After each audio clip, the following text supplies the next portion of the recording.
Hemos hablado entonces de que existe, qué cosa es esta regulación.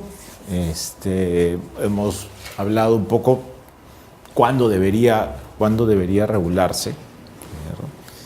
Y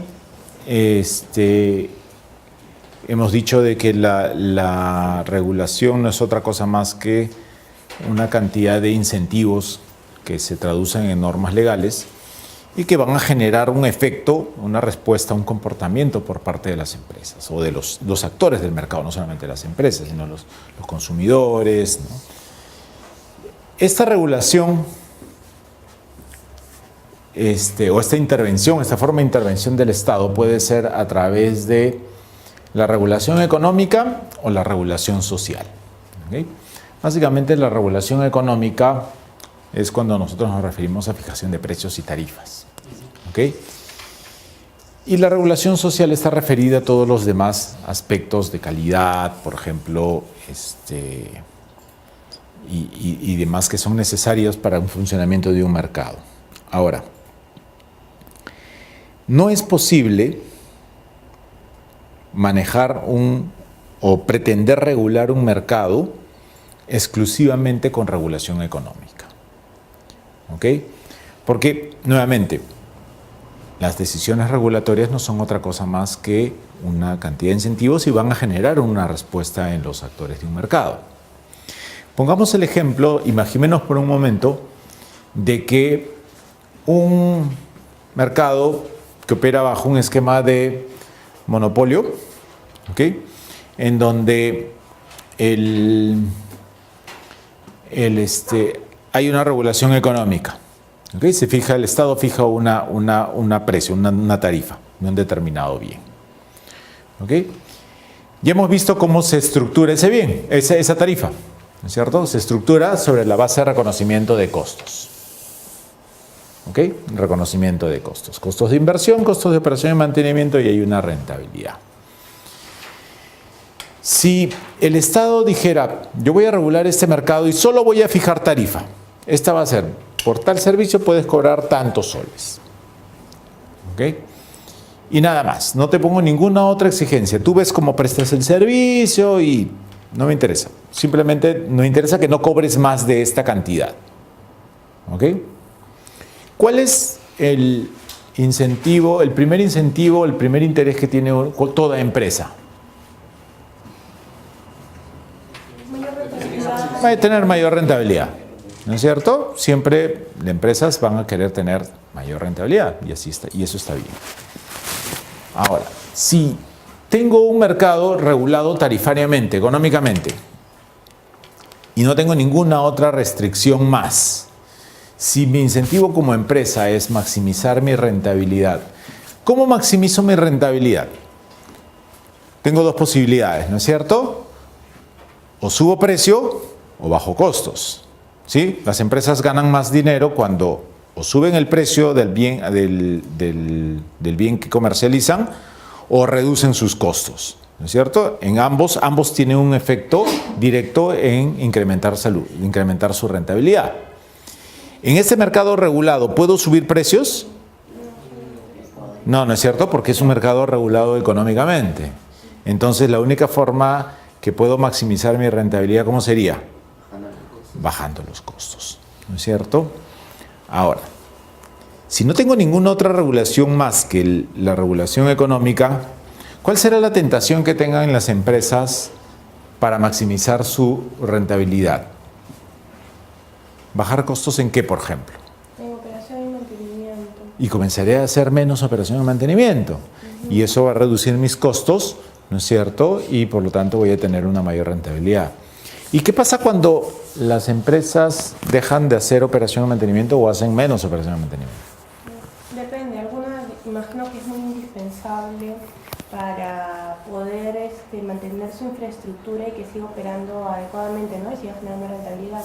Pero tal vez no todas tienen la misma finalidad de operación y mantenimiento de infraestructura, hay otras, ¿no? Por ejemplo, pienso en los compromisos sociales de las empresas, como por ejemplo en el caso de los ingenieros de gestión ambiental, que tienen compromisos sociales que a veces no son cumplidos, porque tal vez generan un costo y se ahorran ese costo, ¿no? Y mientras que no sean fiscalizados y nadie sepa que no lo hizo, se ahorraron.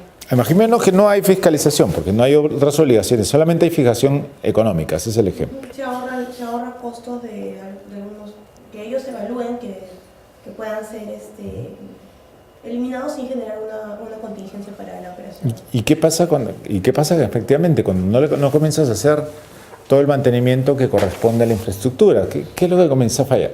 ¿Qué comienza a suceder? Baja la calidad del servicio, ¿no es cierto? Baja la calidad del servicio. Ok, ¿y eso es lo esperado? ¿Eso es lo que quiere el regulador? No, no es cierto. Lo que el regulador quiere es, oye, si tú vas a cobrar un determinado precio, ¿ok? Tú vas a cobrar un determinado precio, yo espero que por lo menos cumplas con estos principios de los que hemos hablado, ¿no es cierto? Ahora bien, entonces, ¿qué es lo que debería hacer el regulador para evitar que las empresas estén tentadas a maximizar sus beneficios a costa de reducción de costos? ¿Qué debería hacer la empresa? ¿Qué debería hacer el regulador? Ya, digamos, por el lado de la regulación económica hay un incentivo. Oye, como tú no puedes subir precio, porque no tienes esa posibilidad, pues es un mercado regulado económicamente, lo único que te queda, tu empresa siempre vas a tratar de maximizar tus beneficios. Lo que te queda es bajar costos. ¿Ok?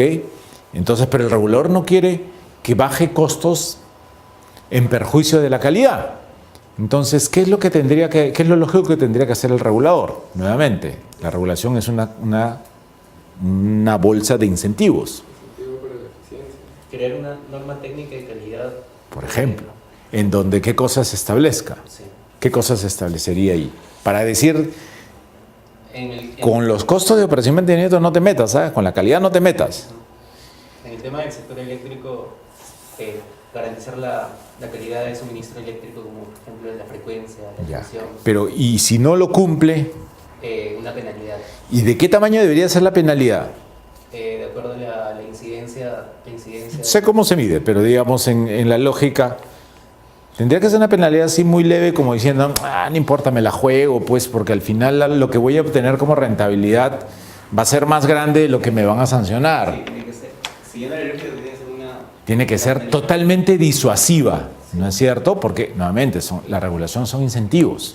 Si te pongo una penalidad muy grande por fallas en la calidad, ninguna empresa va a estar dispuesta a correrse el riesgo de incurrir en deficiencias en la calidad porque ha omitido incurrir en costos de operación y mantenimiento, si es que del otro lado tengo una penalidad tan grande que no justificaría ese riesgo, ¿no? Sí, ¿ves? Henry Condor Lucchini menciona que si no hay mantenimiento hay mala calidad del servicio. El regulador debe fiscalizar la calidad del producto. Sí. ¿Es una pregunta o es una afirmación? Es una afirmación. Sí, totalmente de acuerdo. O sea, de hecho de hecho, los mercados no pueden regularse estrictamente por regulación económica, sino necesariamente tiene que ir de la mano con una regulación social que está relacionada a la calidad, ¿no? Porque si no, nuevamente, el mensaje sería el erróneo, ¿no es cierto? El mensaje sería equivocado, porque los incentivos estarían orientados a tratar de maximizar los beneficios de las empresas a costa de la calidad que puedan, la calidad del producto o del servicio que prestan, ¿cierto? Entonces, nosotros, si bien es cierto, tenemos regulación económica y regulación social, en los mercados siempre vamos a encontrar de los dos. ¿Okay? Nunca va a ser un mercado regulado solamente de manera económica.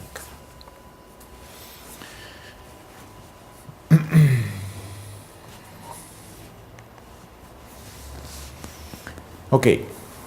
Dentro del proceso regulatorio, como hemos dicho, hay una gran cantidad de intereses que manejan los actores de un proceso regulatorio. En un proceso regulatorio tenemos dos grandes actores, que es el órgano regulador y tenemos a la empresa regulada. ¿Cuál es el insumo para el órgano regulador? La información de costos de inversión y operación y mantenimiento. ¿Ok? Ese es el insumo que el regulador toma. Y con ese insumo, ¿cuál es el producto que arroja del proceso regulatorio? Una tarifa. ¿Ok? Un precio, una tarifa. ¿Ok?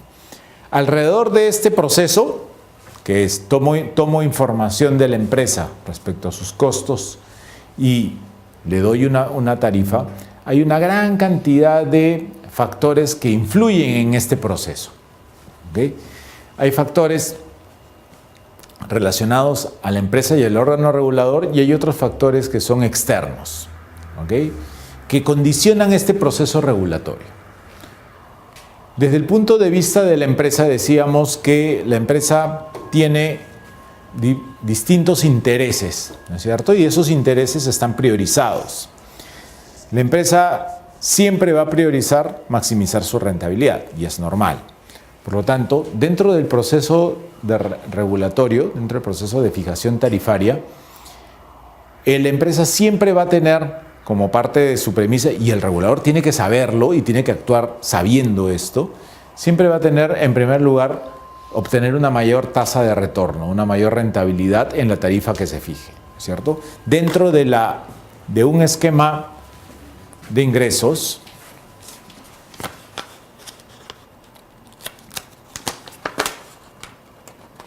debemos recordar que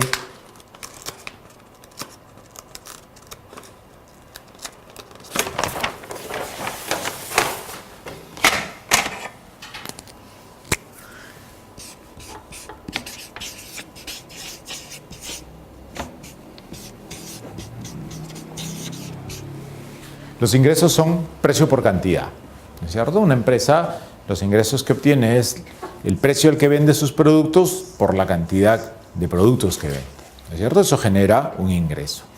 Y para calcular la rentabilidad de una empresa, se parte de los ingresos. La primera línea que tú tienes son tus ingresos. Luego de tus ingresos tienes ¿qué cosas? Los costos de producción, ¿cierto? Los costos directos. Eso te da un margen operativo.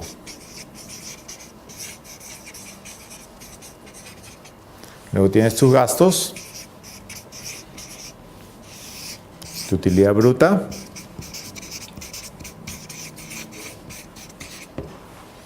tienes que pagar impuestos y finalmente tu utilidad neta. ¿Ok? Sin embargo, toda la utilidad neta, que es, digamos, finalmente sobre la que vas a calcular tu rentabilidad, esta parte en función a ¿qué? A los ingresos. En la medida que tu P, que en un mercado regulado, ¿quién lo establece? El Estado, ¿no es cierto? El regulador, esto lo fija el Estado. ¿Ok? En la medida que tu P sea más alto, entonces tu rentabilidad va a ser más alta, ¿no es cierto? Porque partes de una base más grande. ¿Ok? Si es más bajo, va a tener una rentabilidad más pequeña. ¿Ok? Entonces, dentro del proceso tarifario, la tasa de retorno o rentabilidad que pueda tener la empresa regulada siempre va a ser su primera prioridad. Va a tender a que sea la más alta posible. ¿Ok? Y el regulador sabe eso. Y debe tomar la información que recibe de parte de la empresa, sabiendo eso, ¿no es cierto? Que el interés de la empresa regulada va a ser obtener una mayor rentabilidad. Luego, otro tema fundamental para la empresa es la estabilidad del flujo de caja. ¿Ok? Y eso es algo importante y que tiene que ver con lo primero que vimos.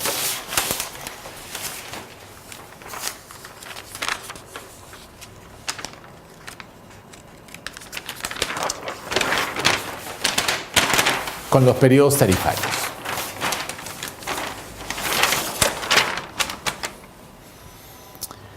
¿De qué viven las empresas? ¿De dónde obtienen sus recursos financieros? Ok, de sus ingresos, digamos, ¿no? Ese es, digamos, el flujo, pero ¿quién le provee de recursos a la empresa para operar? Los inversionistas, ¿no es cierto? Los accionistas y el sistema financiero, ¿no es cierto? A través de aportes de capital y de deuda, ¿no es cierto? De esa manera. Ok. Si estas empresas, una empresa para poder crecer, ¿qué necesita hacer? Tiene que invertir, ¿no es cierto? Es la única manera, tengo que invertir. Si soy una empresa prestadora de servicio, un servicio público, lo más probable es que tengo que invertir en mucha infraestructura, ¿no es cierto? Porque una de las características de los mercados de los servicios públicos es que son intensivos en infraestructura, en inversión en infraestructura. ¿Ok? Entonces tengo que invertir en infraestructura. Y la inversión que yo haga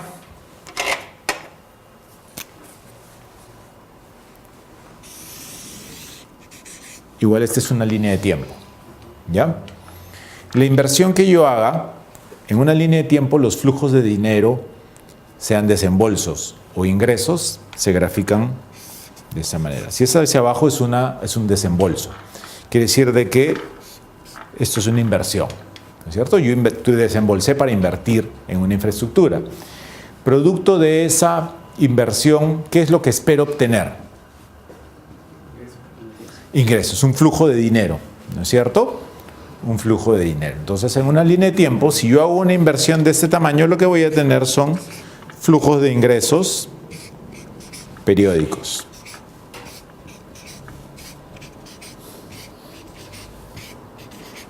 Por la operación y la explotación de esta infraestructura sobre la que he invertido, ¿no es cierto? Y esos flujos de dinero, lo que tienen que lograr, ¿qué cosa es?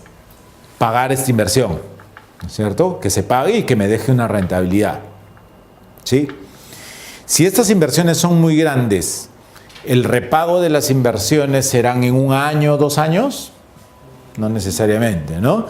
Conforme las inversiones son más grandes y en mercados regulados, muchas veces los retornos de las inversiones son en 10, 15 años, ¿no es cierto? Que es lo que toma que luego de haber operado todo ese tiempo ya finalmente se repagó toda la deuda que obtuve para poder construir la infraestructura. ¿Ok? Entonces, estos plazos, lo que se llama el payback, ¿no es cierto?, de un proyecto, que es el plazo que se demora, por ejemplo, asumamos año 12, que finalmente en el año 12 logré recuperar toda la inversión realizada, ¿okay? Van a condicionar, ¿qué cosa? Van a condicionar la deuda, el tiempo de la deuda que he tomado para construir la infraestructura. ¿Por qué? Porque las empresas lo que hacen es algo que se llama el calce financiero, ¿okay? Que vamos a hacer un ejemplo en la vida real, en la vida cotidiana. Si cualquiera de nosotros decida comprarse un departamento, ¿okay? Va al banco y le dice, mira, quiero comprarme un departamento, cuesta $200,000. Estos son mis ingresos, quiero un crédito hipotecario. Y el banco les dirá, sí, ok, veo que con tus ingresos efectivamente puedes comprarte un departamento. Te voy a prestar el dinero. Ok, quiero que me lo prestes a 6 meses. Y el banco le va a decir, tú estás loco, o sea, sí generas tus ingresos, pero no generas los ingresos suficientes como para pagarlo en 6 meses. Tú generas los ingresos suficientes para pagarlo en 15 años. ¿Okay? Entonces el banco estará dispuesto a prestarte el dinero a 15 años, porque con los ingresos que tú generas mensualmente puedes pagar una cuota que hace que en 15 años termines de pagar el préstamo. ¿Okay? Si no me dé el préstamo a 15 años, si no me lo diera a 1 año, lo que estaría haciendo es descalzándome financieramente, porque los ingresos que yo genero no serían suficientes para pagar el servicio de la deuda en 1 año, ¿no es cierto? Entonces, las empresas hacen exactamente lo mismo, ¿no? Las empresas van al sistema financiero y dicen, quiero invertir en esta infraestructura, son $200 millones. Ok, te voy a dar los $200 millones. pero necesito tomarlo a una deuda de largo plazo, porque con los flujos de dinero que voy a generar producto de la explotación de esta infraestructura, recién voy a poder pagarte en 12 años.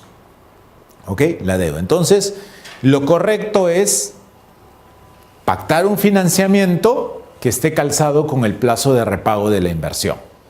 ¿Ok? Porque eso es financieramente saludable. Si lo pacto, el financiamiento lo pacto a un plazo muy corto, lo que voy a hacer es tener un problema de flujo de caja, de liquidez, porque las cuotas mensuales, anuales, como estuviera pactado el financiamiento, van a ser tan altas que este dinero no me va a alcanzar. Entonces no me va a quedar para cubrir otros gastos, voy a tener un problema de liquidez. Si lo pacto demasiado largo, voy a terminar siendo ineficiente, un financiamiento muy costoso, porque voy a pagar demasiados intereses. ¿Ok? Lo correcto es calzar el payback, que es el plazo de repago de la inversión, con tu deuda, con el esquema de deuda. ¿Ok? Y este plazo de repago de la inversión, ¿ok?, muchas veces no está calzado con los plazos de revisión tarifaria. ¿Ok? No están calzados. Y recuerden, la revisión tarifaria, que es en donde se fija P, es la que va a determinar los ingresos de la empresa. ¿No es cierto? Entonces, si mis plazos de financiamiento o de repago de deuda muchas veces van más allá de los plazos de rezago regulatorio o de fijación tarifaria, y esta fijación va a tener un efecto en P, que es la que va a determinar mis ingresos con la que voy a poder pagar la deuda, a la empresa le interesa que el comportamiento del regulador sea más o menos predecible. ¿Ok? Más o menos predecible. Quiere decir que el comportamiento del regulador no sea que en una fijación tarifaria me da muchísima tarifa y en la otra fijación tarifaria me da muy poca tarifa. Porque lo que va a generar ese comportamiento errático del regulador es que haya una inestabilidad en mi flujo de caja. ¿No es cierto? Mis ingresos van a ser muchos en un tiempo y muy poquitos en otro. Y esa inestabilidad del flujo de caja lo que genera es incertidumbre. ¿Ok? Y a mayor incertidumbre, el financiamiento va a ser más costoso. ¿Ok? Porque a mayor riesgo, el banco me va a cobrar más interés. ¿No es cierto? Entonces, parte de los intereses que manejan las empresas reguladas dentro del proceso de fijación tarifaria se preocupan mucho por su estabilidad de flujo de caja. ¿Ok? ¿Por qué? Porque saben que sus financiamientos están más allá de los periodos de rezago regulatorio o de revisión tarifaria. ¿Ok? ¿Sí? ¿Me siguieron en esto? Sí. Una pregunta de Henry Condor Luchini. Pregunta, en el caso de las empresas estatales, estas casi nunca logran recuperar su inversión.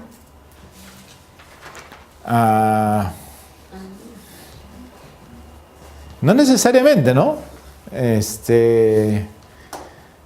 El problema de las empresas estatales no es tanto la tarifa, porque al final las tarifas se deberían fijar no en función a quién es el propietario de las empresas, si es el Estado o son particulares.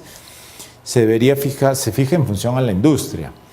El gran problema de las empresas estatales es que ellas tienen una limitación para que estos endeudamientos sean de largo plazo, ¿no? Ellos tienen una limitación de que no pueden endeudarse más de un año. Entonces, ¿qué le pasa a una empresa que necesita invertir en infraestructura, pero solamente puede tomar deuda a un año? Su capacidad de endeudamiento es pobrísimo, ¿no es cierto? Y lo que no va a poder hacer es tomar deuda y hacer las inversiones, ¿no es cierto? O va a tener un problema de flujo de caja. Entonces, las empresas del Estado no tienen autonomía sobre sus propios bienes, ¿no?, y activos. He visto algunos casos en los que el FONAFE determinó que los activos de empresa A, de estatal, pasen a la empresa B, y bueno, las empresas tuvieron que hacerlo. sí, al final FONAFE es el accionista, ¿no? Es el dueño y él puede decidir sobre sus empresas, ¿no? ¿Ok? Entonces, es por eso que es muy importante para las empresas el tema de la estabilidad de su flujo de caja, ¿no? Porque las empresas saben que sus financiamientos Están mucho más allá que un periodo tarifario. ¿Ok? Luego, la estructura de capital, ¿no? Que también tiene que ver en la medida de que el regulador tenga un comportamiento predecible, los riesgos asociados al negocio se van a poder medir, ¿no es cierto? Y van a ser menor. ¿Qué pasa? Hay dos conceptos fundamentales en finanzas que son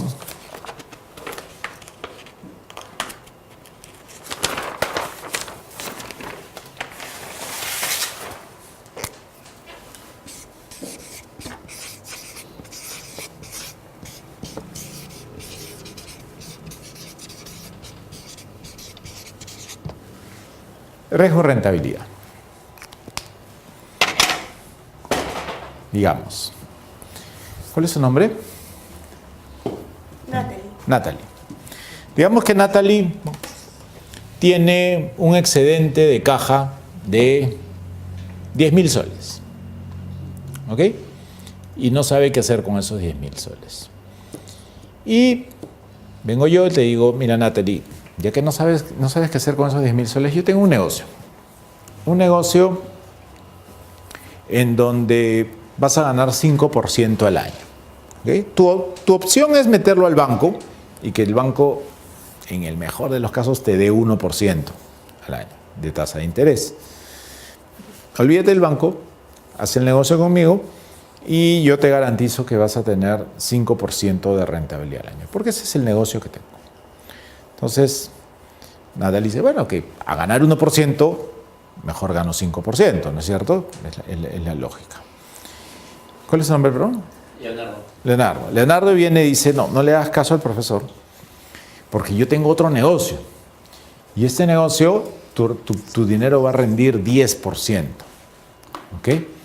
Entonces, tú tienes tres posibilidades. O metes el dinero al banco y ganas 1%, o haces el negocio conmigo, o ganas 5%, o haces el negocio con Leonardo y ganas 10%. ¿Qué deberías decidir? Depende. Depende de qué. Porque del riesgo de la inversión. Por supuesto. Porque el análisis de una inversión no se puede hacer solamente pensando o mirando la rentabilidad. El análisis tiene que hacerse en función al riesgo y la rentabilidad. ¿Ok? Y estos dos conceptos caminan de manera conjunta. Si el negocio es más riesgoso, ¿qué es lo que debe esperarse? Una mayor rentabilidad, ¿no es cierto? Si el negocio es menos riesgoso, lo que tiene que estaré dispuesto a hacerlo aun cuando tenga una menor rentabilidad. Igualito funcionan los bancos, ¿no es cierto? Si nosotros vamos a un banco y le pedimos un prestado, un dinero y decimos, quiero comprarme otra vez este departamento de $200,000, necesito un crédito hipotecario. ¿Ok? ¿Qué tasa de interés me van a cobrar? ¿Cuánto está un crédito hipotecario? ¿7%? Depende de la persona. Ok, hay ciertas, digamos, pero 7% es algo razonable. ¿Ok? Al día siguiente regreso al banco y le digo, ¿sabes qué? Ya no quiero un crédito hipotecario. Me quiero ir de vacaciones a Varadero. ¿Ok? Quiero un crédito personal. ¿Qué tasa de interés me van a cobrar? 13%. Más o menos según tu calificación de reo, pero digamos 13%. Pero si soy la misma persona, ayer vine y me estabas ofreciendo 7%, ¿por qué ahora me pides 13%? Porque hay mayor riesgo, ¿no es cierto? Un crédito personal es mucho más riesgoso que un crédito hipotecario. En crédito hipotecario hay de por medio una garantía real, que es un inmueble, ¿no es cierto? Una hipoteca, ¿ok? Por lo tanto, el préstamo que está haciendo el banco es menos riesgoso porque hay una garantía de por medio. A la falta de pago, ejecuta la hipoteca y se cobra la deuda. En un crédito personal, si no le pagas, se tiene que perseguir, ¿no es cierto?, para que le pagues, ¿no? Entonces, a mayor riesgo, la rentabilidad del banco, que son la tasa de interés que cobra, serán mayores. A menor riesgo, la rentabilidad que espera es menor. ¿Ok? Entonces, igual sucede en la regulación. Si el comportamiento del regulador es errático y tú no sabes qué cosa va a decidir, ¿no es cierto?, en cada fijación tarifaria, ¿está introduciendo riesgo o está mitigando riesgo? Está introduciendo riesgo. Y si está introduciendo riesgo en el negocio, cuando las empresas vayan al banco a pedir dinero, ¿les va a cobrar una mayor tasa de interés o una menor tasa de interés? Una tasa más alta, ¿no es cierto? Porque el negocio es más riesgoso.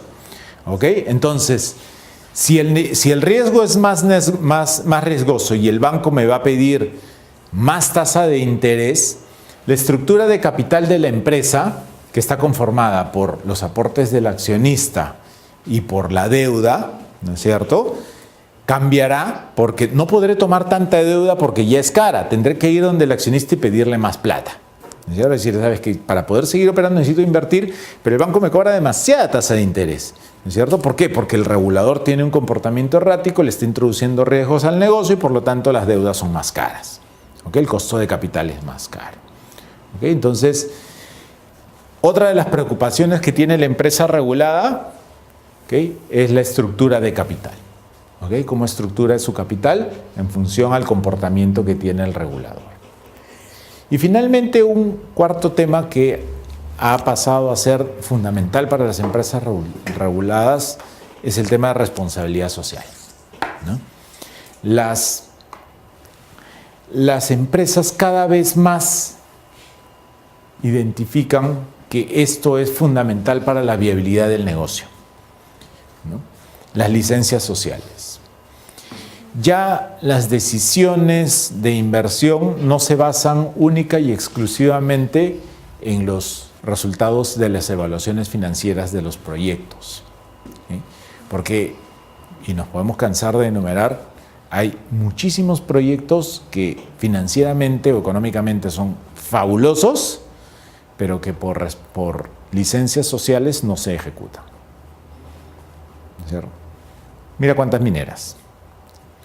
Entonces, ese tema de responsabilidad social ha pasado a ser un tema fundamental. Hace algunos años, una década, digamos, los bancos estaban dispuestos a prestar plata a los inversionistas que desarrollaban proyectos, aun cuando no hayan terminado de sanear todas sus licencias sociales o ambientales. ¿Okay? Porque decían, mira, ya tengo avanzado 90%, ok, le prestaba plata porque se suponía que el tema, no había ningún riesgo de que el proyecto vaya adelante. En este momento, ningún banco te desembolsa un sol si es que no tienes saneado todas tus licencias sociales y ambientales, porque los bancos ya saben que por más que los números del proyecto sean fabulosos, un permiso ambiental o una licencia social puede condicionar la ejecución o no la ejecución de un proyecto, o la no ejecución de un proyecto. Entonces, ese elemento ha pasado a ser un elemento fundamental para la empresa. ¿Okay? El tema del saneamiento de la responsabilidad social. ¿Okay? Ahora bien, desde el punto de vista del órgano regulador o el Estado, también tiene sus propios intereses, ¿no es cierto?, que no coinciden con los intereses de la empresa. El órgano regulador o el Estado tiene intereses que son la ejecución de las inversiones, ¿okay? Le interesa que las empresas hagan inversiones, ¿okay? Que hayan tarifas reducidas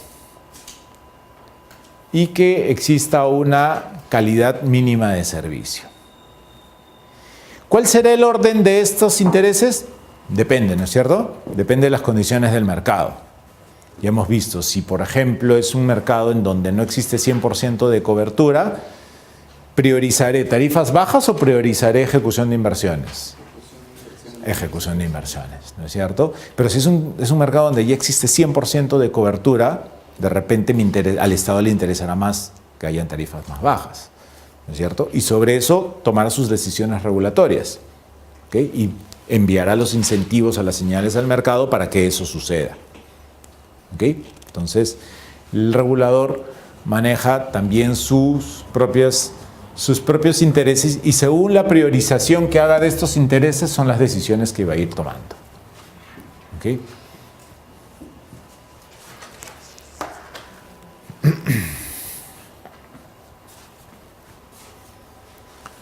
Ahora bien, estos son los intereses que cada una de las partes del proceso regulatorio traen al proceso. ¿Ok? Y se mueven y se comportan sobre la base de esto. Y es un tira y afloja y hasta obtener un resultado final, un producto final que es una tarifa. Pero este proceso que está, digamos, condicionado a estos intereses, también está afectado por otros elementos que son exógenos que afectan al proceso tarifario.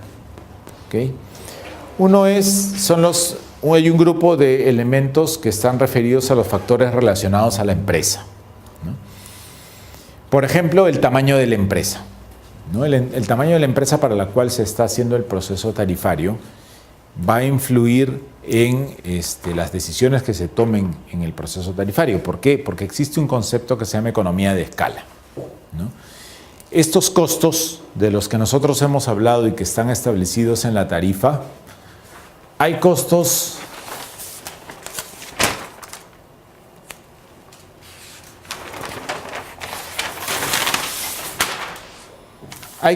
que son más variables que otros, ¿cierto? Quiere decir que en función a la cantidad del tamaño del mercado, algunos costos van a variar de manera proporcional al tamaño del mercado, a la cantidad producida. Sin embargo, hay otros costos que son costos fijos y que se tienen que incurrir no dependiendo y no tienen una relación tan directa con el tamaño del mercado. Entonces, si ante un mercado más grande y en la existencia de economías de escala, los costos unitarios o los costos medios van a ser menores, ¿cierto? Entonces, y esas decisiones, esa información es la que toma la empresa y dirá, como tú tienes una economía de escala más grande, tus costos medios son más bajos, por lo tanto, necesitas un reconocimiento tarifario menor, ¿cierto? Sin embargo, si tu mercado es más chiquitito, tu nivel de consumo per cápita es más chiquito, ¿ok?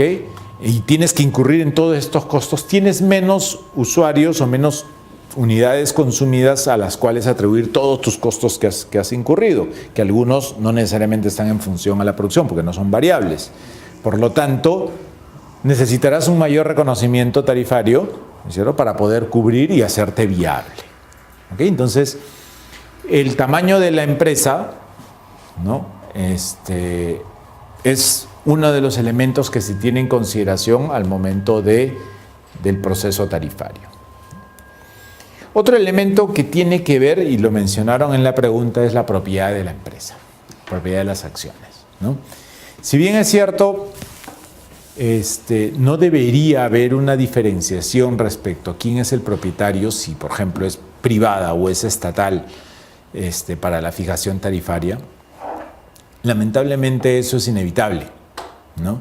Y las empresas, a las empresas estatales muchas veces las castigan simplemente por el hecho de que son estatales y dice un poco el Estado dice, ok, ¿dónde quiero que esté el dinero? ¿En qué bolsillo? ¿No? ¿En la tarifa o en los usuarios o en las empresas? ¿No? Entonces, ese elemento que si bien es cierto no debería existir, no podemos cerrar los ojos de que existe, ¿no? Y que la propiedad de las acciones condiciona el proceso de fijación tarifario también, ¿no? Otro elemento es las condiciones de la operación, ¿no? que es también que están relacionadas a los costos que tienen que incurrir y las características del mercado en los que opera la empresa, ¿no? Que van a determinar también el proceso de fijación de tarifa, ¿no? Dentro de los factores exógenos tenemos, por ejemplo, el crecimiento del PBI. No es lo mismo fijar una tarifa, un precio de un servicio público en un país que presenta un crecimiento sostenido de PBI, que para un mercado o un país en donde existe un decrecimiento del PBI, ¿no? Entonces, ¿por qué? Porque el poder adquisitivo de los usuarios es diferente. Entonces, ese es otro condicionamiento exógeno que van a influir en las decisiones regulatorias. De hecho, el tema de la inflación, ¿cierto? El tema de la inflación hay que mirarlo también y va a determinar las decisiones que se toman al momento de fijar la tarifa. Y la fortaleza de la moneda, ¿no? La depreciación o apreciación del tipo de cambio. Los grupos de poder es otro de los factores que también influyen en la fijación. ¿Qué tanta capacidad tiene de poder estos grupos de poder influenciar en las decisiones del regulador, ¿no? Si tienes empresas que no están asociadas o no estén colegiadas y no tienen la capacidad de poder enfrentar a un regulador con fortaleza, va a ser diferente a que sí efectivamente tienes unas empresas que puedan ejercer un poder dentro del proceso tarifario, ¿no?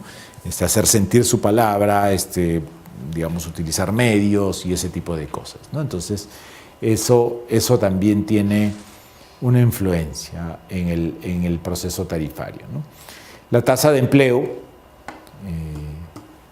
fijar precios para países en donde existe una tasa de desempleo muy grande no es igual que si tienes un pleno empleo, ¿no? El poder adquisitivo se ve afectado, ¿no?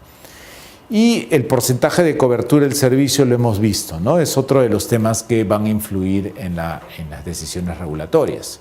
Si hay un déficit de cobertura de servicio, el órgano regulador priorizará la ejecución de inversiones y por lo tanto eso se reflejará en la fijación de la tarifa, ¿no?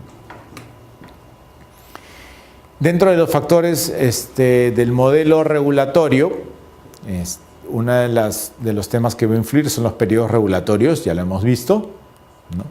La tasa de retorno real versus las tasas estimadas, y en algunas industrias en donde las revisiones tarifarias son a solicitud, va a depender quién solicitó la revisión tarifaria, si es de iniciativa del órgano regulador o esa iniciativa de la empresa regulada, ¿no?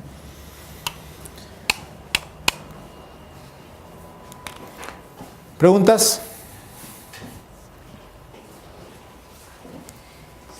¿Alguien ha participado alguna vez en un proceso tarifario? No, nunca. Tú estás en Enel, ¿no? Sí. Están en proceso tarifario ahorita. Yo el apartado presente, las calidades de regulación también En este momento está en vigencia el proceso de fijación del VAT. No sé si se escuchó, el valor agregado de distribución. Es la tarifa de distribución de electricidad, ¿no? ¿Tú estás en Enel Distribución o en Enel? ¿Ah? generación. Estás en generación, ya. Okay. La tarifa que se está fijando es la de distribución. Sí. Se ha prepublicado el proyecto de tarifa y más o menos representa un 20% menos que la vigente, ¿no? Hay todo un escándalo, ¿no? Porque... ¿Eso se refirió a los peajes de conexión? No, el peaje es transmisión. Ese es otro escándalo. También sí. Entra a tener las empresas de distribución y la generación distribuida. Sí, ese es otro escándalo. Esa es la modificación del 137 del reglamento. Sí. Ese es otro escándalo. No, este es el proceso de fijación de tarifa y distribución.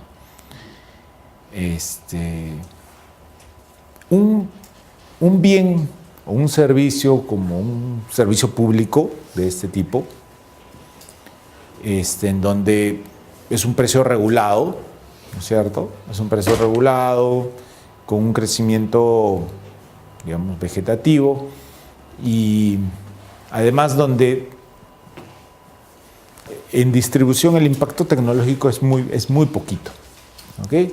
Casi se sigue haciendo lo mismo durante los últimos 100 años, ¿no? Es muy poco.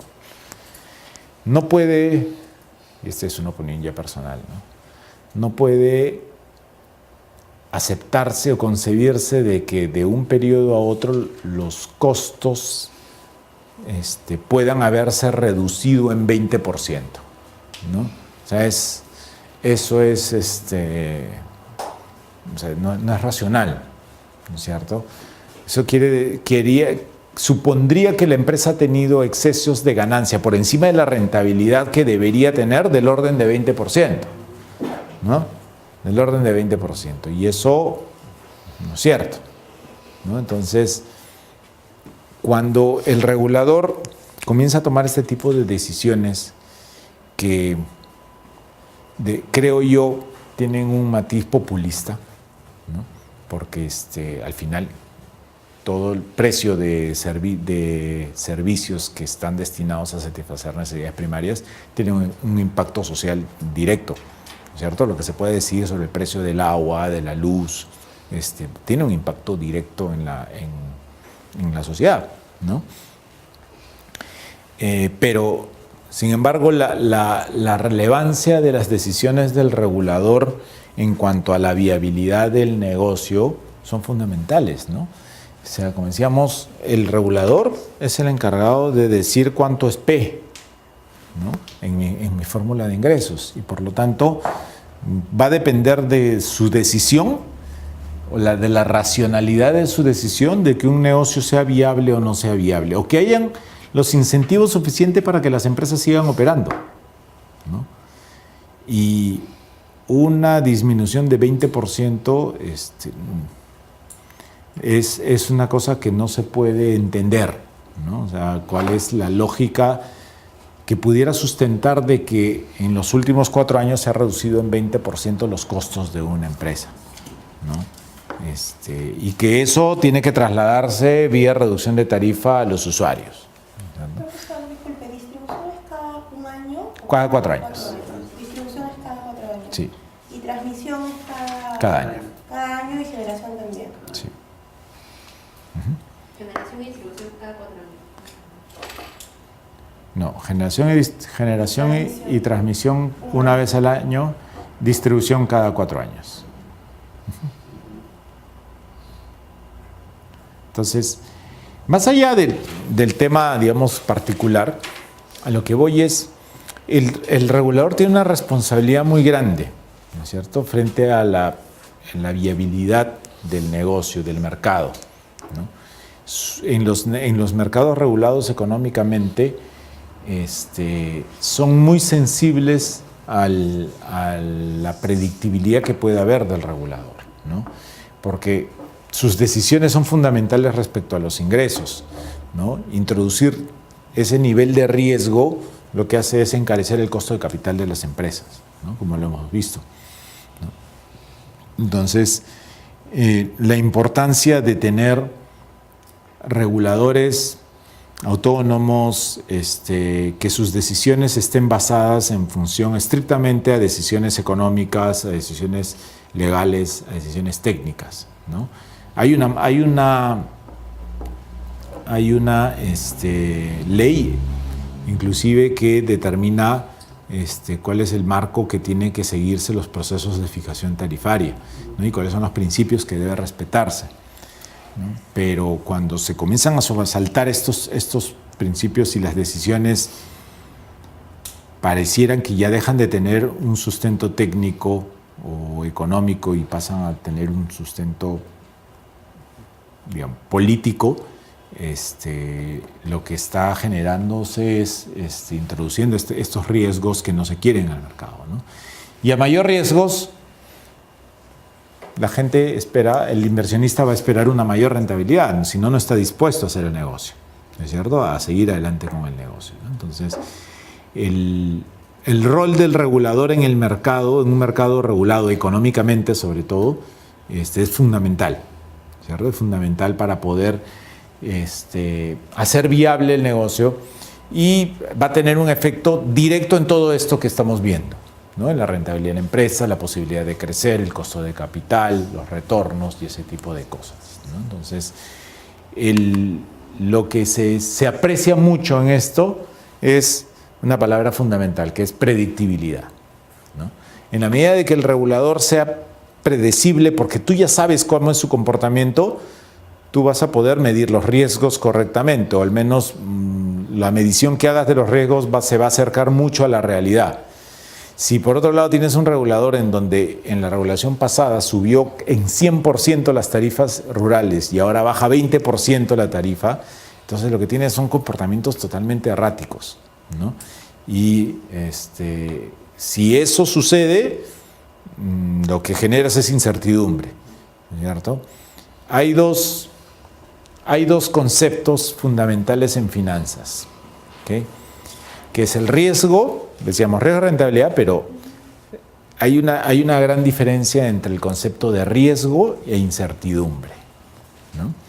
El riesgo es algo que tú puedes medir, ¿okay? El riesgo es algo que tú le das un valor, ¿okay? Por ejemplo, el banco ha valorizado el riesgo de prestarte la plata para que te vayas de vacaciones y lo ha cuantificado ese riesgo, que significa prestarte el dinero, y lo ha cuantificado en 14%.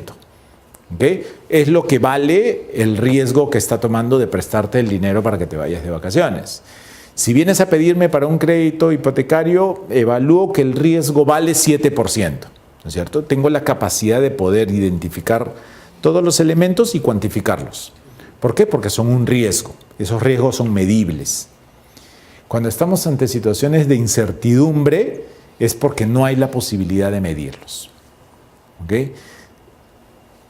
Una situación de incertidumbre no se puede medir, y si no se puede medir no se puede cuantificar, y si no se puede cuantificar, el valor que le ponga no tengo ninguna certeza de que va a ser el correcto, ¿no es cierto? Entonces, la incertidumbre que se pueda introducir en los mercados es perjudicial, porque lo que hace es que el costo de capital se dispare, ¿no es cierto? Todo sea más caro para la empresa, el dinero sea más caro para la empresa. ¿Okay? Entonces, el riesgo no es malo, los riesgos son propios de los mercados. Si un mercado con riesgo cero tendría una rentabilidad infinita, ¿no es cierto? Sin embargo, lo que no es aceptable porque es perjudicial para el mercado es la incertidumbre. ¿Okay? Y menos si proviene del regulador, ¿no? Eso es terrible, destruye valor al mercado, ¿no? ¿Ok? ¿Preguntas? ¿Sabemos en los periodos anteriores cuál ha sido el porcentaje de disminución del valor agregado de distribución? A ver, no hay un solo valor agregado de distribución, ¿ya? Se ha venido fijando por sectores típicos, ¿ya? Los sistemas eléctricos se dividen en distintos sectores típicos y de ahí se va fijando precios, ¿no es cierto? Pero digamos, en promedio, en la fijación tarifaria anterior, hubieron sectores típicos donde, como por ejemplo el rural, que subió casi 100%, ¿no? Porque venía bien atrasado. Y hay otros en donde ha subido un poquito más, menos, pero digamos, fue una fijación tarifaria hacia la alza, ¿no? Ahora ha sido una cosa que no hay antecedentes de esto, ¿no? O sea, establecer un 20% de reducción de tarifa prácticamente es confiscatorio, ¿no? O sea, es una cosa que técnicamente no se puede encontrar una lógica, ¿no? Decisiones como, por ejemplo, decíamos que la tarifa es un reconocimiento de costos, ¿no? Y entonces lo que se hace en el proceso es, se toma toda la información de costos de la empresa y se produce una tarifa. Dentro de esos costos hay todo tipo de costos. Costo de personal, costo de operarios, costo de administrativo, todos los costos que puedes imaginar están ahí metidos. Uno de los costos, por ejemplo, es la planilla de la empresa. ¿Okay? Una cosa es la planilla de la empresa.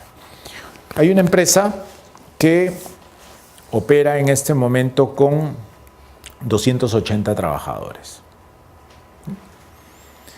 Y luego de esta evaluación que ha hecho el regulador,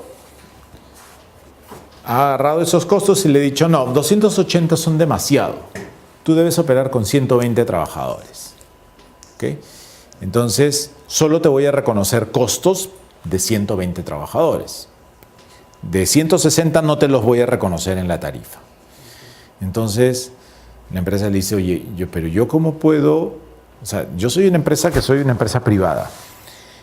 Yo no estoy dispuesta a, o sea, no estaría dispuesta a sobreinflar mi planilla si no los necesito, ¿no es cierto? Porque justamente soy una empresa que estoy siempre procurando ser eficiente en costos, porque en la medida que sea más eficiente en costos, yo voy a tener más rentabilidad. Es totalmente absurdo pensar de que he venido operando con más del 100% de trabajadores en exceso, ¿no es cierto? Porque si solamente necesito 120, tengo 160 que me sobran, ¿no es cierto? Porque actualmente tengo 280. O sea, si me dices que con 120 he debido de trabajar y yo tengo 280, es que tuve 160 de más todo el tiempo. Y eso es totalmente antitécnico, antieconómico. Es absurdo pensar que eso puede suceder, ¿no? Que una empresa que está siempre pensando en maximizar su rentabilidad tenga 160 trabajadores que no los necesita, ¿no? Entonces, lo más lógico es que tu estimación de trabajadores sea la incorrecta, ¿no es cierto? Algo está pasando. No puede ser de que una empresa que siempre esté buscando eficiencia tenga 280 trabajadores y ahora le digas que solo debe tener 120, ¿no? Entonces, ese tipo de decisiones que no se sustentan necesariamente digamos, en argumentos técnicos o económicos son las que generan la incertidumbre de la que estábamos hablando, ¿no? Diciendo, ok, 120 porque son 120, o sea, ¿qué hago? Los despido a los otros 160, ¿no? Ese tipo de cosas. ¿El órgano regulador puede determinar o incidir en la organización de la empresa? Sí, claro. ¿De sus trabajadores? Por supuesto. No es que decida. Lo que decide, no va a ir y va a despedir a los 160, no. Lo que va a hacer es reconocer en la tarifa solamente el costo de 120 y no de 280. ¿Y eso responde a un análisis técnico? Debería, ¿no? O sea, dentro de la fijación se hace un análisis organizacional, por ejemplo. Ante determinado mercado, la mejor organización debería ser esta, y eso implica determinada cantidad de trabajadores, ¿no es cierto? Cantidad de puestos y todo. Pero es irracional pensar de que si una empresa que siempre está buscando eficiencias opera con 280 trabajadores, el resultado de su análisis organizacional le diga que sí debió estar operando solo con 120.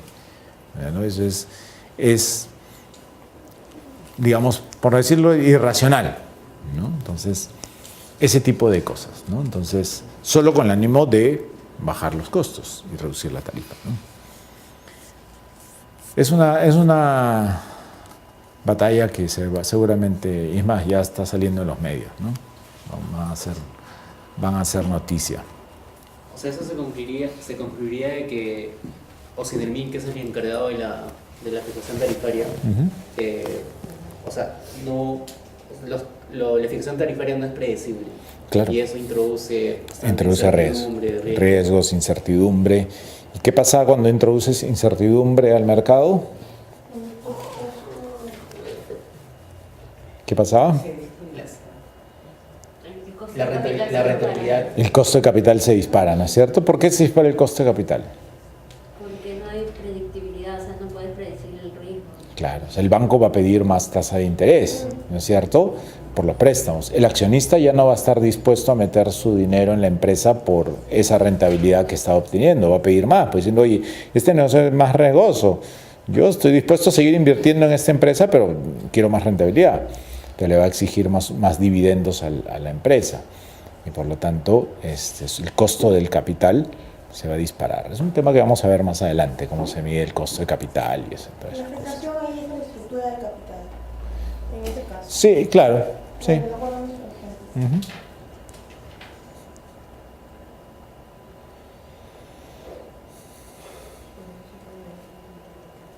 ¿Preguntas?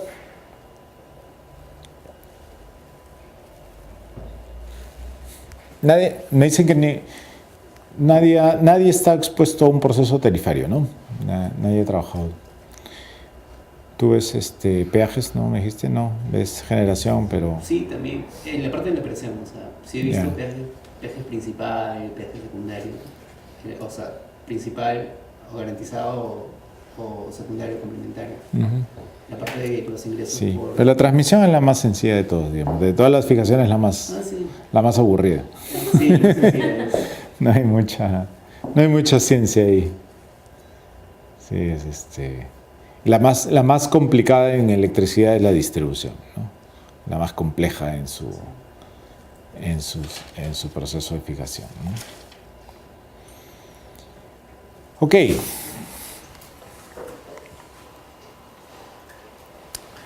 Finalmente,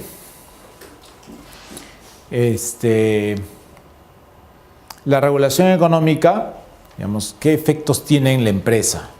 ¿No? ¿Y por qué es importante entender cómo funciona? Porque en realidad, para una empresa que opera en un mercado regulado, el proceso el comportamiento del regulador va a tener una incidencia tan grande que va a condicionar la rentabilidad de la empresa, ¿no es cierto? Como hemos visto.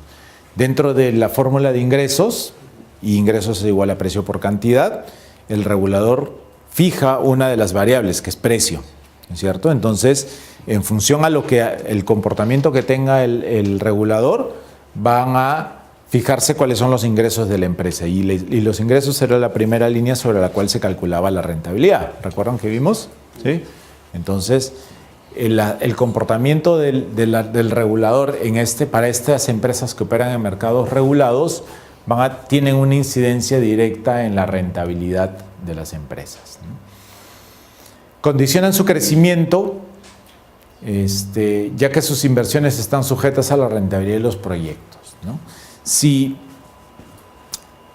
la manera de crecer de las empresas es a través de los proyectos que realizan, ¿no es cierto? Invirtiendo en proyectos. Para invertir proyectos necesitan capital, ¿no? Necesitan salir a tomar deuda o recibir aportes de accionistas. Si el regulador tiene un comportamiento errático, lo que está haciendo es introduciendo riesgos, eleva el costo de capital. Si el costo de capital sube, dentro de la evaluación financiera que se hace antes de la ejecución de un proyecto, puede llevar el incremento del costo de capital puede hacer que un proyecto ya deje de ser rentable, ¿ok? Porque ya no se paga con los ingresos que se espera obtener producto de la operación de la infraestructura que se construye. Si eso sucede, las empresas ya no pueden invertir, porque ninguna empresa invierte en un proyecto que no es rentable, que no se repaga con los flujos que genera. Si las empresas no invierten, las empresas no crecen, ¿cierto? Entonces, el comportamiento del regulador también condiciona el crecimiento de las empresas, ¿okay? Porque condiciona las nuevas inversiones también y tiene un impacto directo en el costo de capital de las empresas, como hemos visto, por los riesgos asociados, ¿no? Entonces, lo que vamos a ver en este curso, que es los fundamentos legales de la regulación, están directamente relacionados a estos efectos que se generan en las empresas, ¿okay? En el mercado en realidad, ¿no? Porque al final el mercado tiene que entenderse no como los intereses de la empresa, sino al mercado, el consumidor, o ninguno de los actores del mercado tiene que ser ajeno a los intereses de los otros, ¿no? Este proceso de regulación que hemos visto, lo que opera es como una balanza, ¿no? El proceso, estos son los platillos, digamos. El proceso de regulación va a ser eficiente en la medida de que estos platillos estén nivelados, ¿okay? Si esta balanza está desnivelada y, digamos, la empresa regulada tiene mucho peso, ¿okay? Tiene demasiado peso frente al órgano regulador, lo que va a hacer seguramente fijarse tarifas altas, que sean ineficientes, y los consumidores estarán pagando costos ineficientes, ¿okay?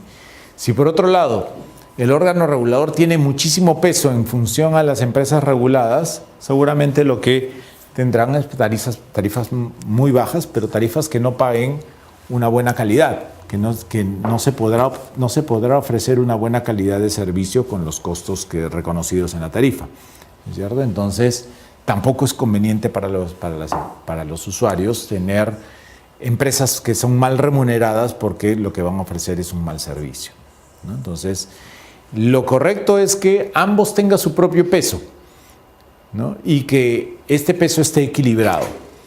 En tanto su posibilidad, su peso sea más equilibrado, el resultado, que es la tarifa, va a ser la más justa, ¿ok? Y va a ser la más eficiente. Los usuarios van a terminar pagando costos que son eficientes a cambio de un servicio que es el correcto, ¿no?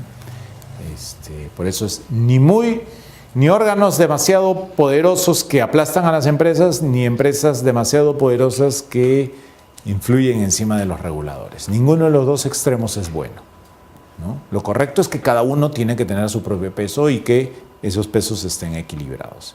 En la medida que eso suceda, el resultado va a ser el más positivo. ¿Qué es lo que pasa en el Perú? ¿Qué creen ustedes? A ver, nadie trabaja en órgano regulador acá, ¿no? ¿No? ¿Tú sí? Bueno, directamente no, soy supervisor, ¿no? Ya. ¿O supervisor de Osinarmín? Claro. Bueno. No tienes que comulgar con ellos necesariamente. No, ¿Qué creen ustedes? ¿En cuál situación estamos acá? ¿Qué opinan?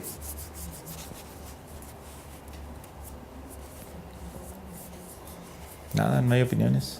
A partir de las 9 de la noche no hay opiniones. Se tendría que evaluar el mercado, pero con la parte de la distribución, el órgano regulador tiene más peso.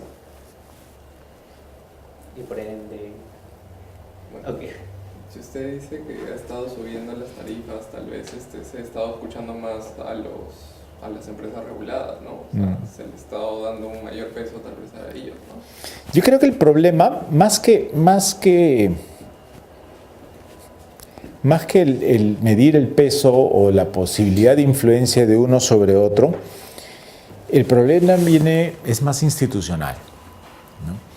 Cuando se hace la reforma de los años 90 y se crean los órganos reguladores, se crea Osinarmín, se crea Indecopi, se crea Ociptel, ¿no? Porque no existía nada de eso. Las tarifas las fijaba el Poder Ejecutivo, en los ministerios, ¿ya? Y eso no era eficiente, ¿no? Lo eficiente es que las tarifas las fijen un órgano independiente, con la independencia que se le pretendió dar a los órganos reguladores.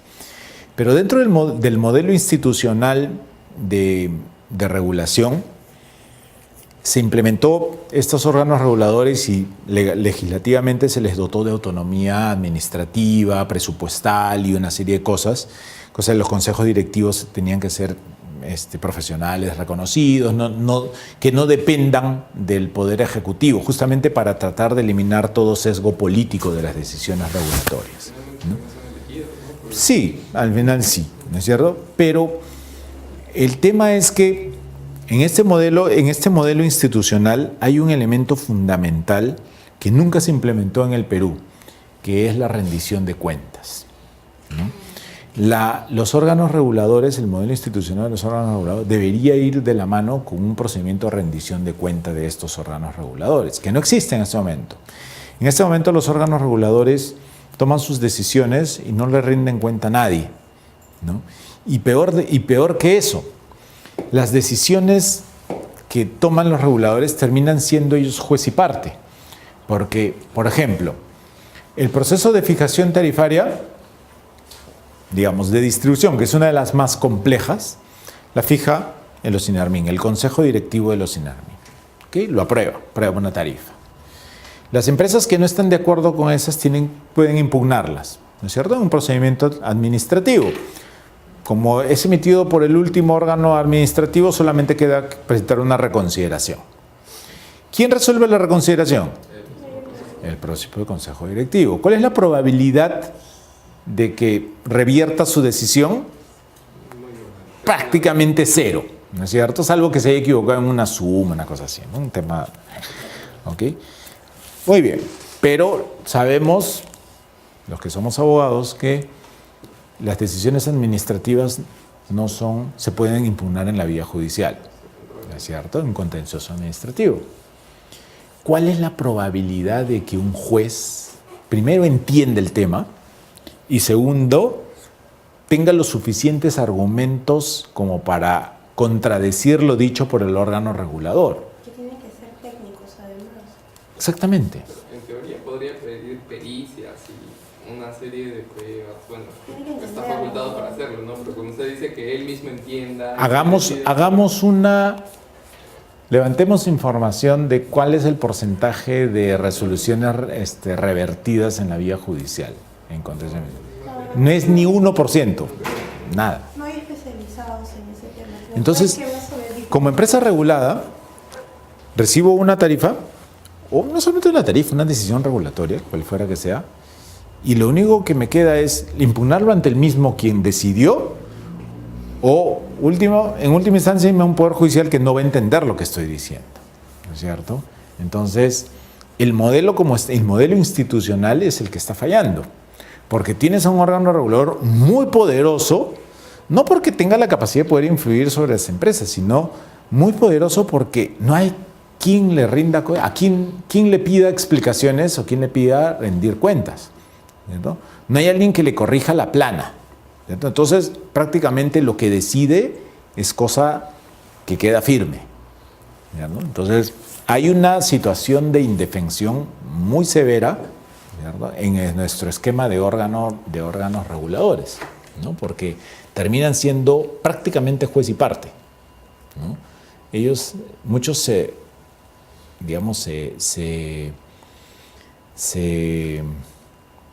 ¿cuál es la palabra? Se ufanan de decir, no, pero si el Poder Judicial nunca revierte mis resoluciones. No las revierte no porque no estén mal, no las revierte porque no las entienden, no entienden el tema. Tenemos un sistema de jueces que tienen que resolver. Un mismo juez tiene que resolver sobre la regulación de telefonía, sobre la regulación de gas, sobre la regulación de electricidad, sobre la regulación de transportes, porque es un juez contencioso administrativo que ve todos esos temas. ¿Cuál es la posibilidad de que un juez tenga todas esas especialidades y entienda el tema? Ni siquiera los profesionales que se dedican a la asesoría privada puedan conocer todos los mercados a detalle. Menos un juez, pues que tiene que resolver 10,000 casos y no tiene la capacitación especializada en esos temas, ¿no? Entonces, el problema de aquí, digamos, esa percepción de que sí, pues de repente los INALMIN tiene más poder, es, creo yo, un problema institucional más que un problema de capacidad de poder influir sobre las empresas, ¿no? El modelo que se instauró en los inicios de los años 90 adolece de esa deficiencia, que le faltó implementar la última etapa, que es la etapa de rendición de cuentas de los órganos reguladores, ¿no? Y nunca se implementó, ¿no? Entonces, eso genera este tipo de, por decirlo bonito, decisiones mal fundamentadas técnicamente, ¿no? Por decirlo de una manera elegante. Ok. ¿Y quién podrá ayudarnos? No, ¿Ante quién deberían dar esa rendición de cuentas? Debería haber un órgano al que rinden cuentas, ¿no? O sea, independiente. Totalmente independiente. De repente, por ejemplo, las cosas como en Chile, por ejemplo, en Chile hay un sistema de tribunal, el panel de expertos se llama, ¿no?